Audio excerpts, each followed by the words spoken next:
Minister, we in Sinn Féin believe this is not a fair tax. We've been consistent on that from the start.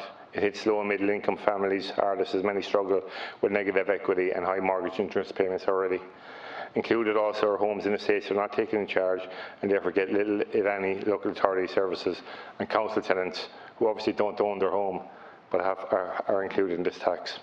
Is the tax has never delivered what it was supposed to do. It hasn't delivered the extra local services that were promised when it was delivered. And while the bill contains proposals to increase the share that is now will be assigned to local areas from 2023 on, I remain sceptical as to how much will actually be delivered. We all remember since inception that the new tax was to fund local government, while at the same time a similar amount of funding from central government subvention was withdrawn. Therefore, virtually no additional local services were ever delivered, and I was on a council for a number of years myself, I well remember it. Homeowners should not be burdened with this unfair local property tax. We've seen from information relieved by Revenue Commissioners recently that on average 43,000 people defer payments every year. This shows us that it is a burden too far for many home occupiers. Those who defer a charged interest rate on their taxes, you know this is wrong. Those who are unable to pay are burdened with additional charges, and if you can't pay, your debt grows and grows. The tax fails to consider people's ability to pay. While there are different bands depending on property valuation, for those on the lowest incomes, the tax amount is still too much, far too much. As I've outlined, I'm opposed to this tax, but in the absence of it being abolished, we must look at how it operates and the adjustments that are proposed. The adjustment to the lower property tax band is a positive step and should reduce the local property tax burden for some of our lower earners. In March of this year, Daft.ie issued a report showing that the average asking price for a house in Limerick City and its suburbs is €225,000. Concerningly, this is an 11.6% year-on-year increase. It is an amount that excludes many local people from mortgage application.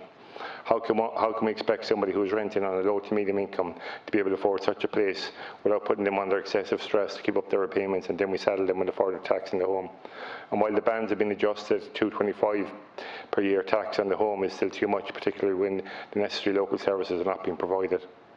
But we persist with this tax that does not take account ability to pay. Many of our older citizens may own their properties but remain income poor.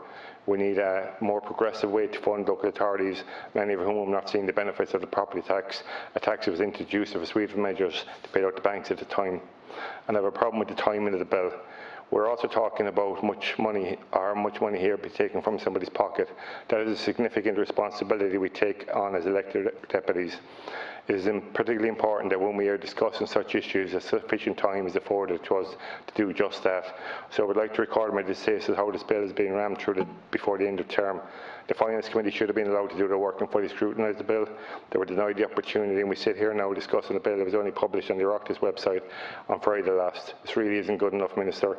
When we are talking about taxing people, it really isn't good enough for any legislation, not to mention legislation that would affect people's money.